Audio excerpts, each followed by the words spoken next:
The lawyer's office smelled like new carpet and old money. My son-in-law, Peter, slid the folder across the table with 2 fingers, like it might be contagious. Voluntary transfer of managing interest, I read aloud. Beneath the letterhead of a firm I'd never hide, my name, Ruth Okonkwo Hale, sat above a dotted line, waiting to erase 41 years of work. The Hale Point Lighthouse Inn wasn't just a business. It was the light my grandfather kept burning through 3 hurricanes. It was the rooms I'd wallpapered by hand while pregnant with my daughter, Dana. It was the porch where I'd scattered my husband's ashes into a wind that carried him out past the breakers, exactly where he asked. It was 31 guest reviews a year calling it the piece of someone's soul, because it was. And now, apparently, it was a legacy asset requiring professional stewardship. "You're 73, Mom," Dana said, not unkindly, which somehow made it worse. "The insurance renewal alone nearly gave you a heart attack last spring. I run this inn better at 73 than either of you have ever run anything," I said. Peter cleared his throat, sliding a pen toward me. It was a good pen, heavy, the kind men buy to make signing things feel inevitable. "Nobody's taking anything from you. You'd stay on as a consultant. Emeritus innkeeper. We even kept your old room for you." My old room. In my own inn. And if I declined the consulting role? I asked. "Why would you?" Dana said quickly. "It's the same work, Mom, just without the liability. It's not the same work if someone else can fire me from it." Peter's smile didn't move, but something behind his eyes recalculated. "That's not what this is." "Then read it back to me," I said, "the part where I can't be removed." Nobody read it back to me. That told me everything the folder hadn't. I let my gaze move between them, my daughter, 38 and sharp-elbowed since childhood, and the man she'd married 11 years ago who had never once, in all that time, called the inn anything but the property. I thought of the 2 of them as toddlers and newlyweds and every version in between, and I felt something in my chest go very quiet and very cold, the way the ocean does right before a storm decides which way it's going to break. "I'll need time to review this with my own counsel," I said. Dana's smile flickered, just once. "Of course. Take all the time you need." They didn't mean it. I could hear it in the too quick way Peter gathered the folder back up, like he was afraid I might set it on fire. Maybe I should have. I drove home along the coast road with the windows down, letting the salt air clear my head. Fog was rolling in low over the rocks the way it always did in October, softening the edges of everything except my thinking, which had never in my life been sharper. I had commanded exactly one thing in my life, that inn, that light, that stretch of rock and water, and I had done it without a business degree, without a husband for the last 19 years, and without ever once being late on a mortgage payment. I had done it through a recession, a hurricane that took the east wing roof clean off, and 4 years of chemotherapy I never once let interrupt the guest checkout. They thought a folder and a fountain pen could undo that. I thought about the year Dana was born, how I'd hauled paint buckets up 3 flights of stairs at 8 months pregnant because the contractor quit 2 days before opening season and there was no one else. I thought about the year my husband, Walter, died, heart, sudden, on a Tuesday, and how I'd opened the inn for check-in the very next morning because 11 families had nowhere else booked and I was damned if grief was going to cost them their vacation or me my income. Nobody had managed me through any of that. I had managed myself. By the time I pulled into the gravel drive, the cold thing in my chest had turned into something with edges. Not rage, exactly. Rage burns out. This was steadier. This was intent. That night I went up to the widow's walk with a flashlight and my grandfather's old keeper's log, a leather-bound book of tide charts, storm damage, and repairs going back to 1958, the year the lighthouse itself was decommissioned by the Coast Guard and the land quietly transferred into my grandfather's name. I hadn't opened it in years. It smelled like cedar and salt and the particular dust of things that have been loved and then forgotten. I read by flashlight for 3 hours. Most of it was mundane: replace shingles, a leaking cistern, a note about a nor'easter that took the original boathouse in 1961. But buried in the entries from the spring of 1974, in my grandfather's cramped, careful hand, was a paragraph I had entirely forgotten existed. Land transfer finalized. Heritage covenant filed with county, maritime designation, per historical trust requirement. Any future change of primary ownership must be reported plus approved by trust or covenant voids, shoreline plus mineral rights revert to state. Told the lawyer this was foolish caution. He said foolish caution is how a man keeps what he built. He was right. I read it 3 times. Then I laughed out loud into the empty dark of the widow's walk, a short, sharp sound that startled a gull off the rail. Peter's firm hadn't checked. Why would they? A maritime heritage covenant from 1974 wasn't in any title search that mattered to a bank doing a routine transfer. It mattered to people who'd actually read the ledger. It mattered to me. I called Delia Ferris the next morning. We'd waited tables together the summer Nixon resigned, back when we were both 20 and certain the whole world was going to be handed to us on better terms than it was. She was now, improbably, the county's maritime heritage officer, a job she'd once described to me as a half archivist, half pit bull. She came by with 2 coffees and her reading glasses on a chain and left 3 hours later with a photocopy of the covenant and a promise. If they filed that transfer without trust approval, she said, tapping the page, it's not just invalid. It's a violation with teeth. State statute lets us flag it before it ever clears a clerk's desk, and if it's already been attempted in bad faith, that opens the door to an elder exploitation review. You want that door open? I want the door bolted shut behind me so nobody else can walk through it either, I said. Delia grinned the same grin she used to give customers who tried to skip out on a tab. Then let's bolt it.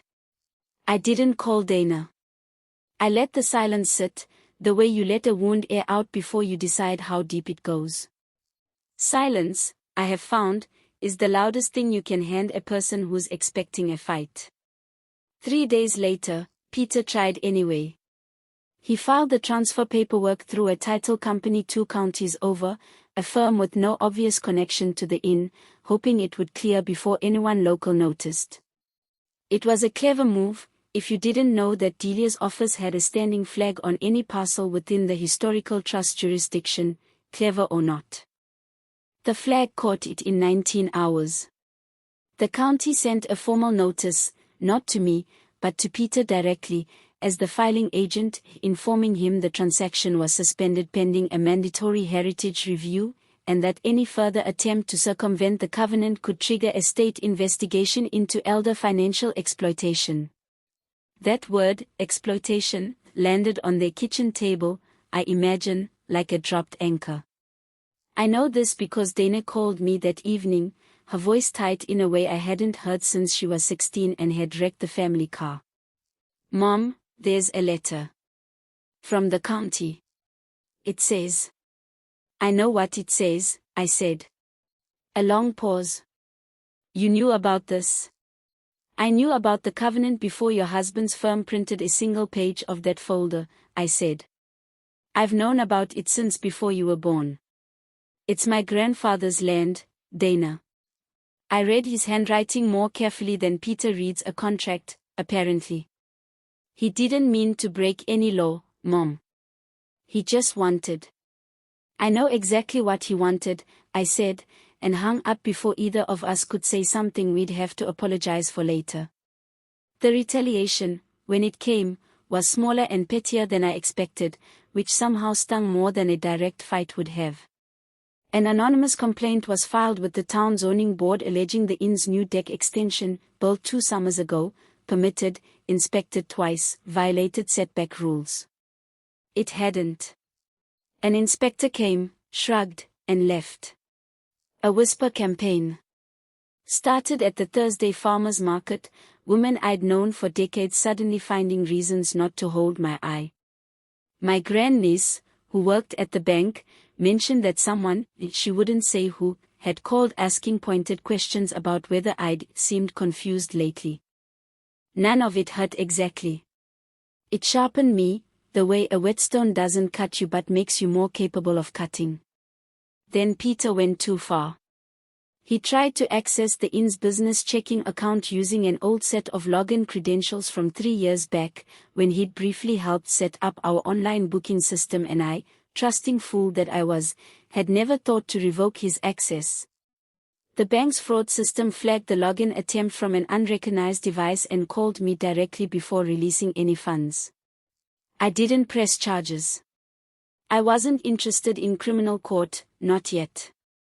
But I documented it, the timestamp, the device, the bank's own written confirmation, and handed the file to Joseph Whitfield, the attorney I'd hired the week after that first meeting. Not the family firm's attorney. Mine.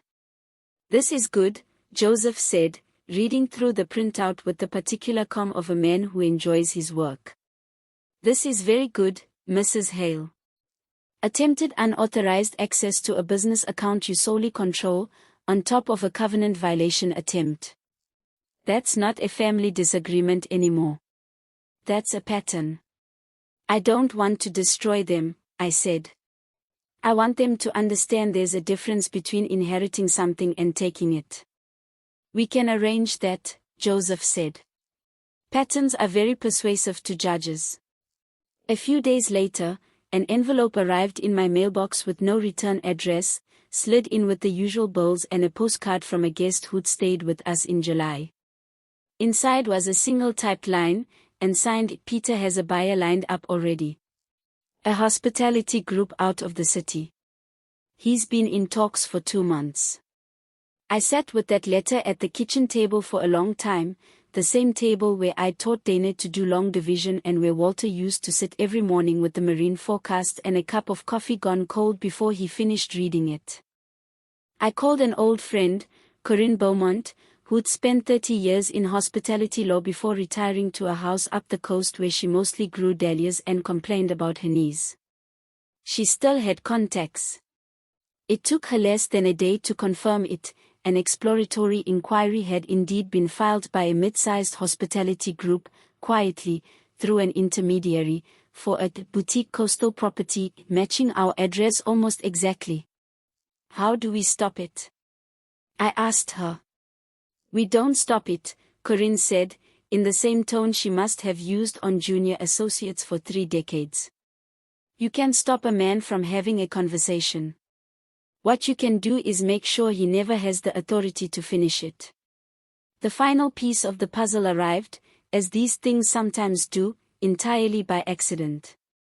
Grace Whitcomb, Walter's old fishing partner and the closest thing I had to a brother after her own husband passed, pulled up in her ancient pickup one gray afternoon with a shoebox on the passenger seat. "Found this cleaning out my garage," she said. "It's Walter's. I should have given it to you years ago."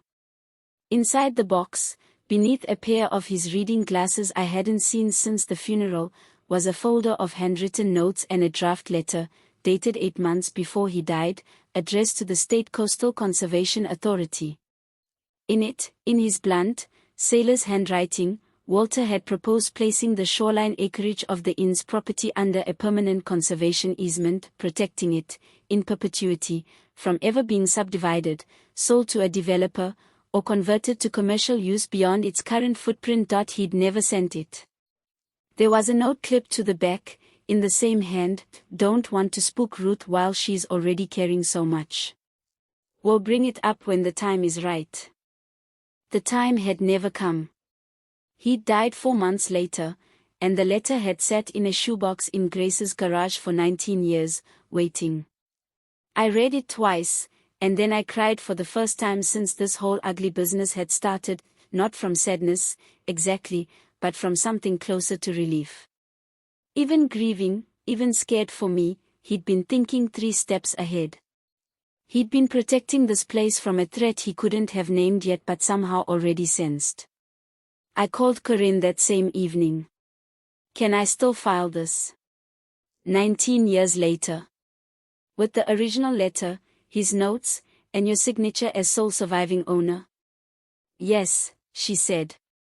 And Ruth, once that easement is filed, no buyer, no hospitality group, no son-in-law with a fountain pen is ever getting near that shoreline again. Not in your lifetime, not in Dana's, not in her children's. Then let's file it, I said. Tomorrow morning. I filed it myself, in person, at the county recorder's office, the next day at 9 a.m., with Corinne standing beside me and Delia waiting outside with 2 coffees, the same as she had the day this all started. When the clerk stamped the last page, something in my shoulders let go that I hadn't realized had been clenched for weeks. That night, I invited Dana and Peter to dinner.